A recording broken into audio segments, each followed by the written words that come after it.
Hetel Canoso, Soto Canoso. It is the earth is my body, water is the blood, air is the breath, and fire is the spirit in our language, which is the Mutsun language. I thank you very much for honoring the original people from this land in which you are on. Hello, George. How are you? Thank you for honoring the ancestral spirits here. I'll turn it back to. Okay, Anaria, and thank you very much. Makes those of us of European heritage very humble. So thank you for the spiritual start of our ceremony. I'm also humbled by a lot of the descendants that came from the original Anza group, including our Honorable Judge Paul Bernal. Paul Bernal has credentials of being a very avid historian. He's former chair of the San Joaquin County Historical Heritage Commission. He's been active in the Preservation Action Committee, San Jose, to preserve historical buildings. He's recently appointed judge of the Superior Court, and I'm told he's a fine judge. Judge Bernal. Thank you so much. Well, welcome everybody. It's a little hike up here, but isn't it worth the view and being together? 225 years ago, tomorrow, on March 25th of 1776, the Anza expedition came through this very corridor, and they made note of this area. In his diary, he wrote, "A little before 8 o'clock, we set forth along the edge of some low hills on the left, which run to the northwest for a little more than 3 leagues. Having passed these, we entered a spacious plain with many oaks and live oaks. After traveling a short distance in the plain, we turned to the west-northwest, and then began to meet many persons who went notifying those ahead they wanted the glass beads which I gave them. These, of course, were the indigenous peoples of this valley. With such a company, meaning that the Ohlones traveled along with the Anza expedition, as this, we continued for about 1.5 leagues, after which they left us. Continuing our route in the same direction for about 3.5 leagues, we turned to the west, going close to some small hills at our left. You're on that right now. And arrived at the arroyo of San Joseph Cupertino, or St. Joseph Cupertino, which is used only for travelers. I think that means that it wasn't worth building a fort or a pueblo, but it was a good place to travel through. I think people have sort of changed the opinion of Cupertino today. And here we halted for the night, having come some 8 leagues in 7.5 hours. And from this place we see at our right the estuary which runs from the port of San Francisco, which you can see just behind us. So Jose Joaquin Bernal, who was 13 years old, came along with about 200 others, and it was an unusual expedition because in Spain they sent the pobladores, or the populators, women and children first, before they sent in the soldiers to establish a fort. All other countries at that time would send in the military first and then send the families later. And so obviously this is still a bedroom community, a very family-oriented place, and I think they planted the seed many years ago.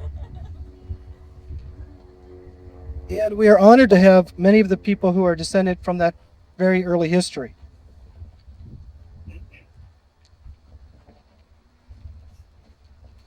Of course, Anne Marie Sayers of the Muwekma Ohlones and her people, all of her relatives who have shown up today were part of that experience. Phil Valdez, who's a descendant and historian and will be speaking later. Greg Smestad, also a descendant. Pedro Cole-Soberanes, I saw him showing up, there you are. Joaquin Bernal, my son.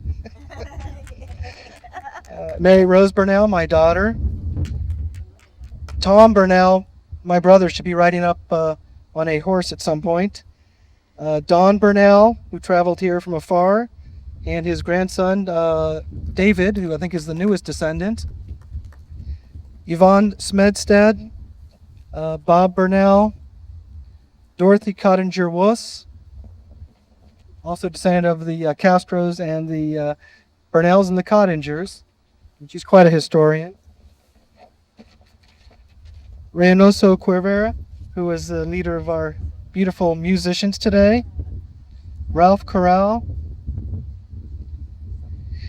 And we also have many dignitaries who have taken time out of their day to be here as part of this 225th commemoration. Meredith Kaplan, who is from the National Park Service, has been very instrumental in making this national trail recognized and commemorating such sites as this one. Paul Romero, who's the Executive Director of the Santa Clara County Parks Recreation Department. George Cardenet, who has done so much for so many. Over here, he's 92 years old, right? Next week. Next week. Yay! And I knew he'd make it up this hill because he made it all the way from Mexico to San Francisco on horseback as part of the reenactment of the Anza expedition. Evelyn Martinez, who's my cousin and also the president of Los Fundadores.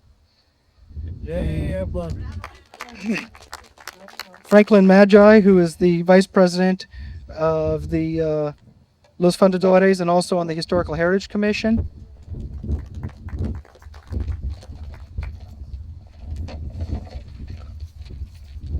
Sandra James, the mayor of Cupertino, and Richard Lowenthal, the vice mayor. David Dapp, the city manager. Where's David? There he is. Always in the back. Unsung hero. Steve Pizecki, the director of community development. On the bike. Mike. Is Nancy DuPont here? There she is, Nancy. She's the Heritage Trails Fund president and executive director.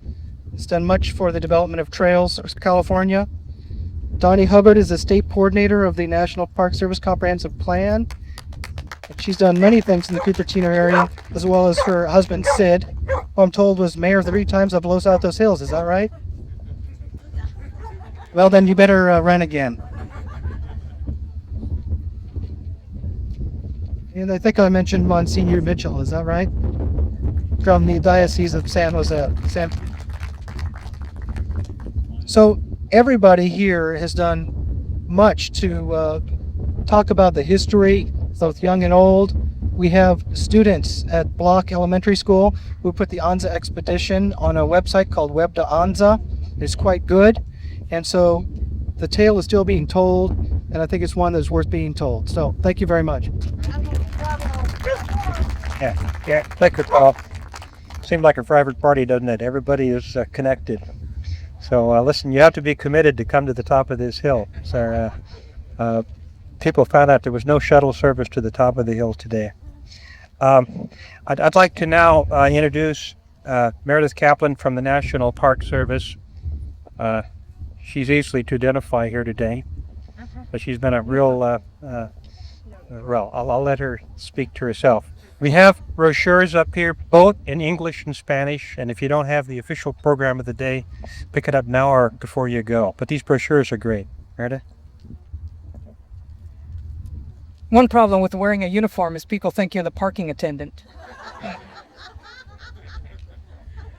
And as you may have seen, I'm totally outnumbered here. I'm the only Park Service person who works on this trail. So the trail really is a result of all the work of all the people who are here today and the hundreds of others all along the way. We even have someone who's come today from Templeton, San Luis Obispo County Task Force, Dorothy Jennings. So we have trail groupies here. You're going to hear from experts about the history of the trail, so I'll tell you a little bit about the Park Service role and then recognize a couple of people. The Park Service is responsible for this trail in perpetuity. That's a very long time. We're responsible for trying to preserve the sites, for preserving the trail itself, and for preserving the stories of this wonderful trip from south to north that many people are following today, in fact. The heritage that was left by that trip, the wonderful culture that we had a chance to experience today with this music. But obviously, with one person for the Park Service, and this year we're going to have two, we can't do it alone. And in fact, we don't do it. It's the people out on the trail out here, the people who are here today who do it. And those are the people we want to recognize. Probably everyone here has had a role, and I should be recognizing all of you, especially mi amiga, Donnie Hubbard, who was my meter and organizing the comprehensive management plan, and of course George Cardenet, without whom the trail would not be a national trail. But there are three people in this county who really have played a role, and I wanted to recognize them today. The first one is a descendant. 8 generations ago, his forefather scouted for the Anza expedition, and today he is doing the same for us. Phil Valdez participated in the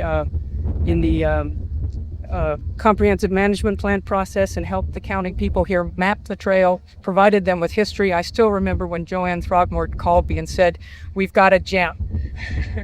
We found a man who really knows this trail." So today the Park Service would like to recognize Phil with a certificate of appreciation.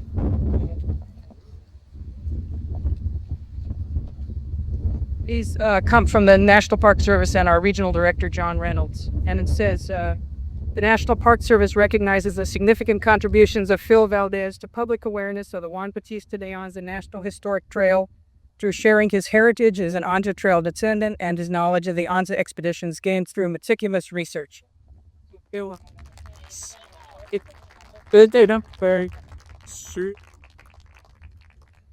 second person you know as your superior court judge, but we know as a descendant of the expedition and a historian who has really helped us with this trail. We can always count on Paul when we need something done in this county. He will help us, and usually he agrees to be in another uniform than he was today. But I guess he's recruited his brothers for that job. So his brothers are in the Anza uniforms, and he's in his superior court uniform. But we want to recognize Paul for all the work he's done, and we're glad to see he's got descendants coming along who are going to carry on this heritage.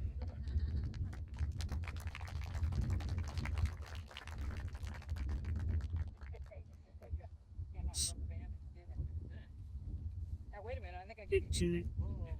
Sorry. Wait a minute. Only get one at a time. The third person is a person I don't think we would be here today without him. He was really the one that carried the torch for this becoming public open space. And I remember the day when Donnie called me and said, and must have been 1992, "I have found a coordinator for Santa Clara County, and his name is Steven Haze.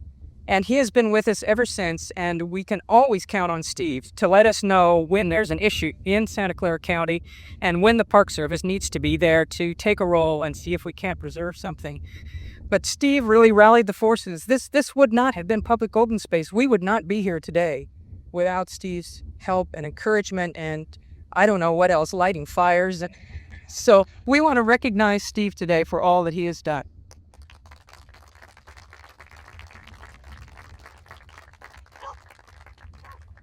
So I appreciate your inviting me here today. I think you may have a little better understanding of how we accomplish this trail. It's through the efforts of people along the way, and we do what we can to help, but it's really you folks who are doing it, and we appreciate it very much. And I hope to see you all along the trail as we try to preserve this wonderful heritage that we have. Thank you, Marissa, very much. Most of you know the history, but those of you that don't, please pick up this brochure. I mean, I'm speaking to the choir here, but now we're going to have some more music, please.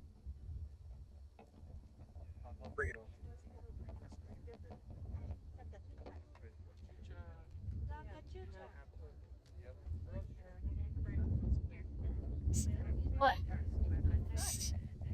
Did you take it? Yeah. Okay. This is an old California song by way of Spain and Mexico. La cachucha is a dance of hats.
Okay. Going through, you missed La Paloma. I just want you to know what you've missed. La Paloma and La Golondrina and a half a dozen others. But we'll think about him anyway. Next one will be Las Blancas Flores. And this is an old favorite of early California in the later period, the Mexican period.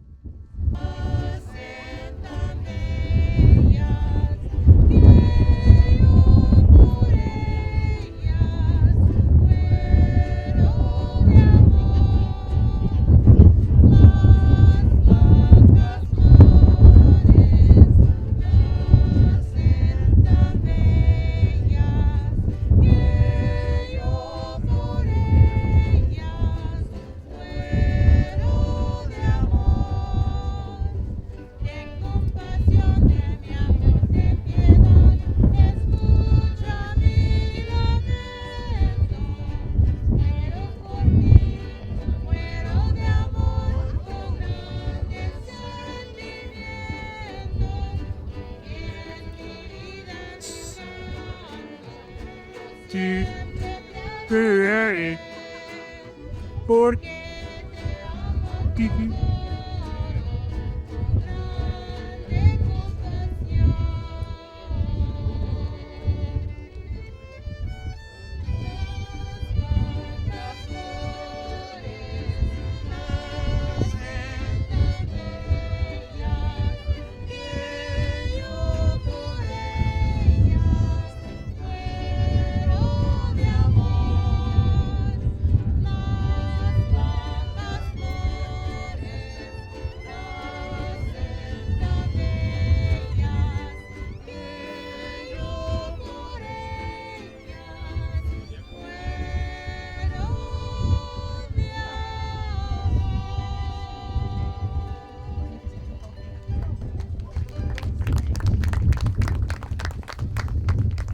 Now back, serious matter here. Phil Valdez, he is a scholar. He's a local person. He spent 5 years managing the Holiday Inn in downtown San Francisco. And I'll skip all of his academic credentials, and he has many. Graduate of the Cornell University. He's an avid historian and writer. That's why we're here today. And he descends from Juan Bautista Valdez, a private in the 1769 Portola expedition. And the same Valdez was also in both the Anza exploratory expeditions in 1774, and then the one that we're commemorating here today, 1775-76. He's eighth generation, and he told me that his ancestor Well, Paul Bernal, Judge Bernal wrapped it up. Phil Valdez is the eminent authority on the Anza party. It's our pleasure to hear remarks by Phil Valdez. Phil?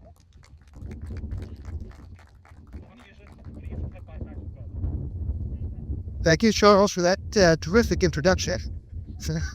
It was quite great. Fellow descendants, citizens, historians, and I would say, paisanos.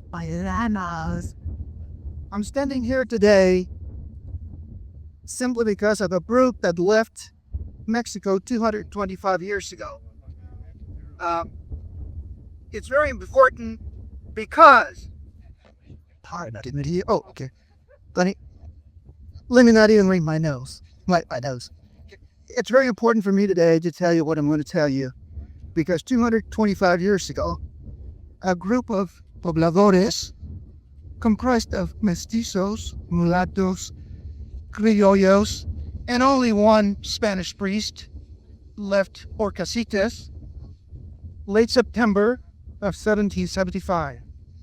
173 people left that day, marched towards the Nogales-Tucson area, north and westerly, passing through Apache territory,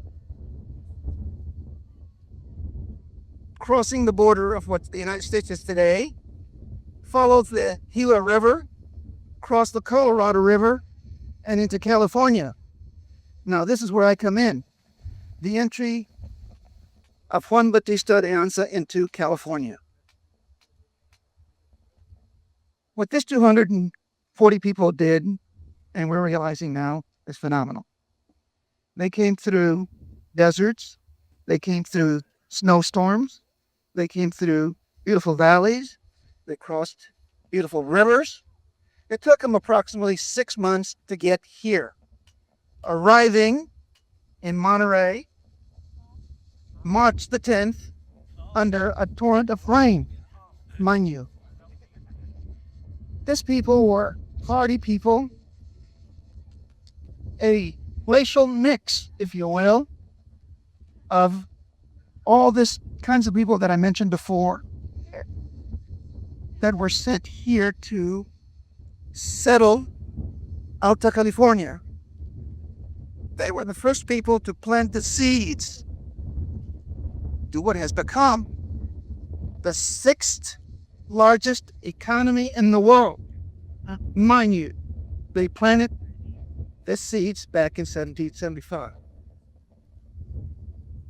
Did they know what they were doing? I believe so. They were led by a fellow by the name of Juan Bautista de Anza, who was a leader, a charismatic leader, if you will, who knew how to take care of animals and people. He handled these people very, very gently, according to the diary. Once they got to Monterey, they decided to take an exploratory trip to what we now know as the Bay Area. March the 21st, they left Monterey, went around what we now know as Highway 101, entered the Santa Clara Valley, right around where the Pajaro River is now on 101, continue moving northwest or northwesterly. And if you look towards the foothills in that direction, before they make the turn, in this direction, on the foothills. According to Anza, they were on the foothills simply to see if there was any enemy around them. And they could very well see the entire battle. Now, the diary said that they followed the foothills northwesterly in this direction. We're going to write. And camped right below this knoll on the night of March the 24th. In the mornings, they got up. Anza, by the front, Joaquin Moraga. And what I'm assuming here, pretty much what I told you is accurate. This record does not tell me, but I'm assuming that my granddad was in the boat.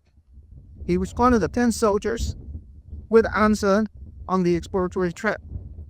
The diary does not say he was the one that came up here, but that's my assumption, and I think it was. And I know. Anyway, they came up this hall, and they didn't get a fish out of hall. The panoramic view of what they saw. Here, they saw for the very, very first time what we now call the estuary of the San Francisco Bay.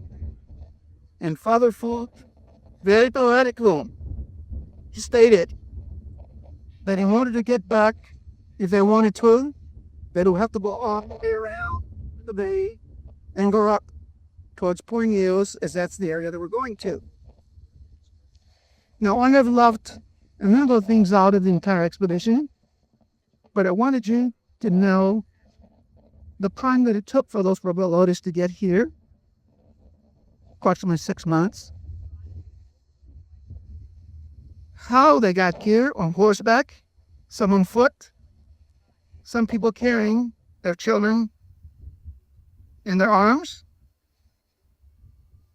camping every other night, if you will, mostly nightly, the women washing their clothes on the creeks that they crossed or came by, the men doing the soldiery work, if you will, the merry dancing of the women, the drunken girls that they had several. Father Fort not liking those drunken girls. It was quite a scenario. If you can envision a body of 240 people moving northwesterly, waking the train up every morning, starting at the pad every night, must have been quite an experience. These people had guitars on the expedition. I'm assuming they played Solito Hondo many times. I saw that they played music nightly. And that was new things that they did very well on the bed. Well, I have a class, and what I'm interested in doing here is heading to Q&A. So you people can ask me questions, and I'm going to answer it. Or we getting to that? Yes. Was they discovered by the and was it discovered by the portal? Okay. The question was the day discovered by the Anza or by the Bitola expedition? The San Francisco Bay was discovered by the Bitola expedition by Sergeant Ortega when he was sent in the direction of the bay in 1770 when they came in the direction northwesterly towards the bay. He is an oil historians credited as being the first non-indigenous to site San Francisco Bay. Where does the picnic party go from here? They continue on, or is this the fermentation? The question is, did they continue?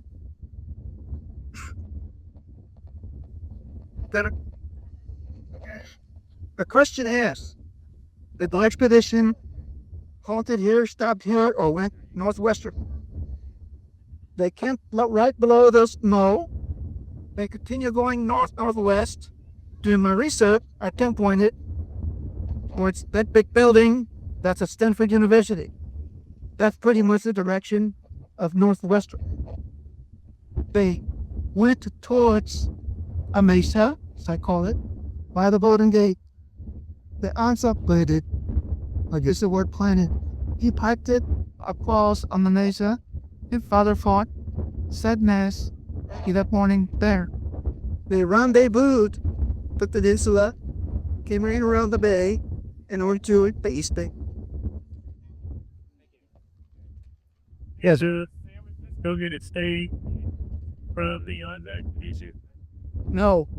San Francisco name came well before Tola and even before the Anza. San Francisco name was given to the area of Drake's Bay, not necessarily the Bay of San Francisco as we know it now. So they were not looking for San Francisco Bay, but Portola discovered it. You may or may not know Portola discovered San Francisco Bay as we know it by mistake, in error. He really was going after Monterey. They missed it, continued moving north, discovered San Francisco Bay, came back and left it. The settlers in Monterey, they continued back to Sonora. Any more questions? How's my cut? Yes. How many missions were placed on this party in the area? The question is, how many missions were in place at the time of the Anza party? It has been said that in time there was only 4 missions. But be assured that the missions of that time were not the missions that you see today.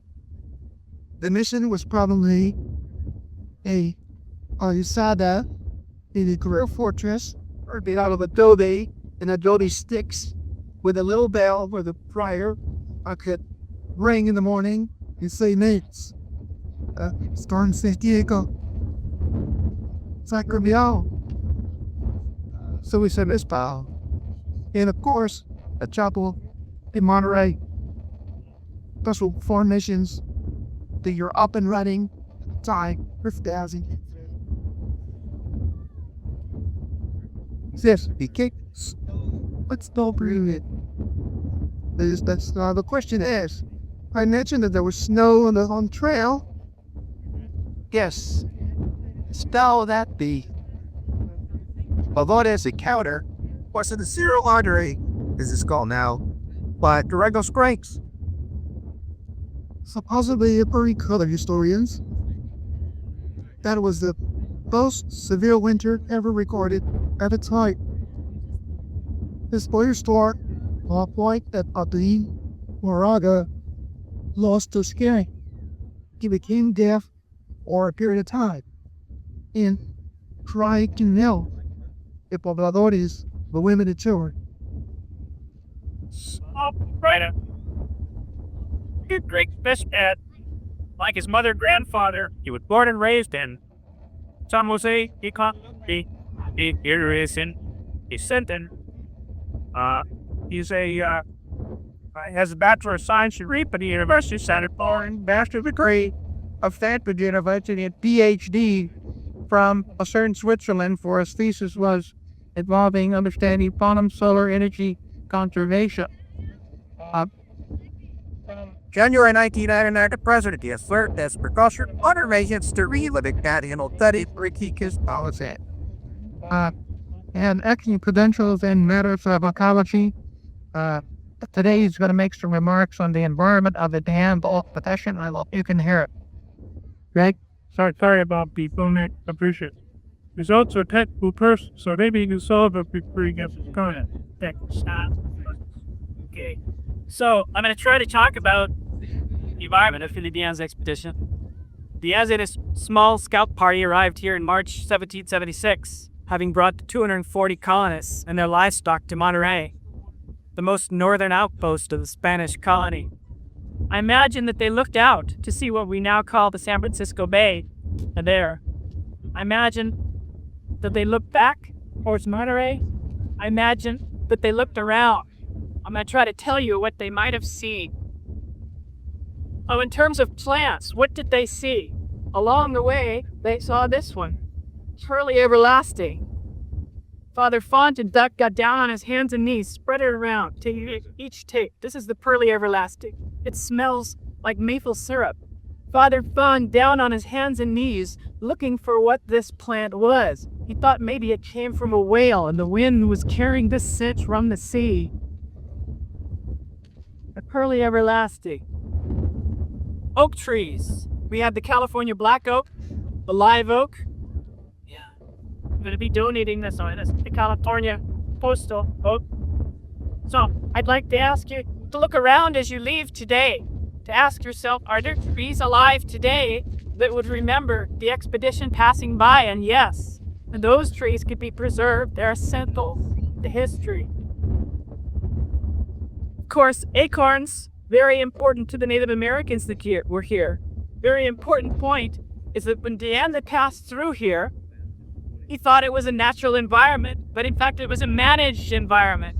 The Native Americans cultivated the acorns, cultivated the oak trees so that they could have their food source. They used a sophisticated technology, baskets of each ate things that are better people than me to describe. They were able to eat this toxic material here.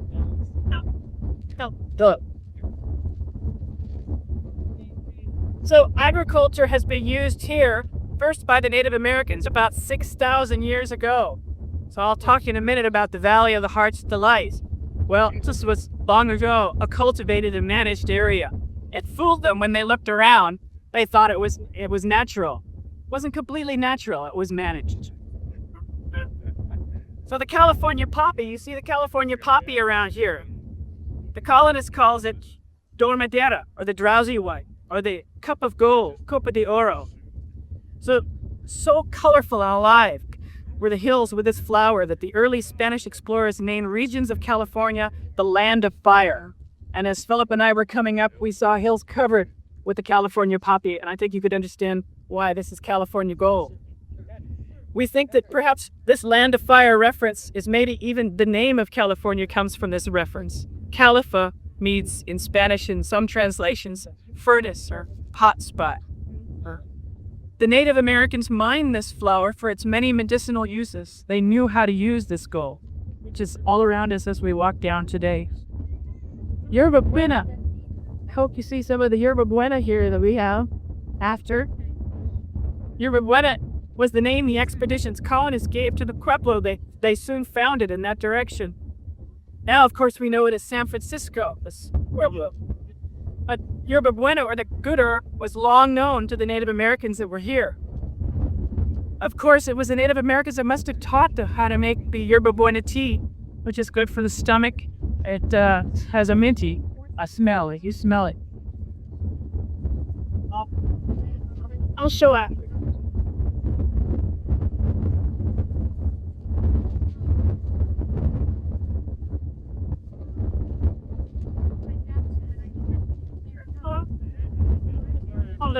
Hold it up, Charles. That's the Yerba Buena. And it's covered the hills in San Francisco. That's why they named it Yerba Buena. Manzanita, or the little apple. Here. Surely with the Native Americans to show the colonists how to use this plant, make a cider. Of course, there were poplar. Yeah. Of course, we know now that the bark of the willow, which was used by the Native Americans, has acetylsalicylic acid in it, aspirin. That's where we discovered aspirin from the Native American community. But this gives you some ideas. In terms of the minerals that were here, I wanted to show you some of these. This is serpentine rock. You can find it all in the hills around here. Serpentine because of the color. It has chromium and other metals, a natural herbicide. Where you see this growing in the cliffs, it's often very barren. It was another reason why they gave it the name serpentine, is something mysterious, something perhaps evil. Serpent. But of course, later it was gold and cinnabar that would be important for this area. The mercury in the cinnabar is used to mine the gold, brought people here to this land later on. Cinnabar mines over here in New Almaden were famous for this important minerals. The Padres, of course, after they had settled here, knew about the gold. The Native Americans would often bring them samples, and they hide it away and say, don't tell anyone. They were afraid that perhaps a flood of people would change the way of life, and of course it did. Of course, now we have a new rush. I had a gold rush, but if you look out, you see the great silicon rush. And economies come and go because of minerals. Certain minerals come into fashion, certain minerals go. And you have to ask yourself the question, though, Are you here to stay? Are you a Californian? Are you one of the ones who came 6,000 years ago? Or 225 years ago? Or just a few years ago? Are you here to extract the gold? Or extract the silicon and move on? Or are you willing to stand on this land and say, this is part of me? I'd like to say something about the geology. This coastal range that we're at the base of here stretches all the way to Santa Barbara, Lynx, California. During the ice ages, this valley in front of us was even larger, 150 miles long and 25 miles wide.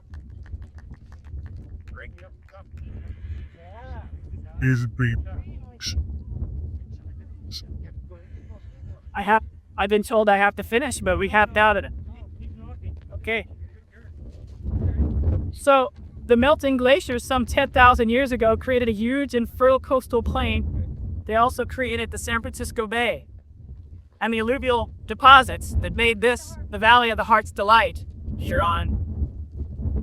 Even before it won this name, it was known for its fertility. In fact, that's why San Jose was founded, to feed the people in Monterey and the new colony in San Francisco. This was the order of Viceroy Bucareli.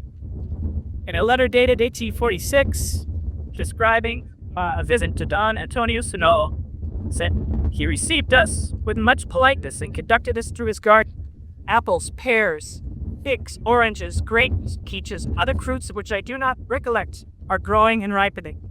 The grapevines were so full they were bowed to the ground with the luxuriance and the weight of the yield, and more delicious fruit I have never tasted. It's not just the soil that makes this a rich place to ranch and farm. It's also the mild temperature and the mild climate. Today is a mild day here. Rains come in the winter, but we're good enough to keep the rivers flowing all year. But the Californians were subject to drought.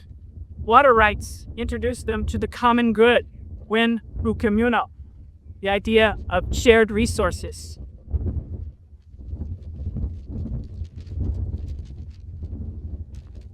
The laws of Recapitulacion apply to protect celebrities, Native Americans. So you see the horses. What other kinds of animals were here at the time when this expedition came through? Tulielg. They saw Tuliel, this expedition. They saw pronghorn antelope, not too far from here. Wolf, wolverine, and grizzly bear, and the California condor.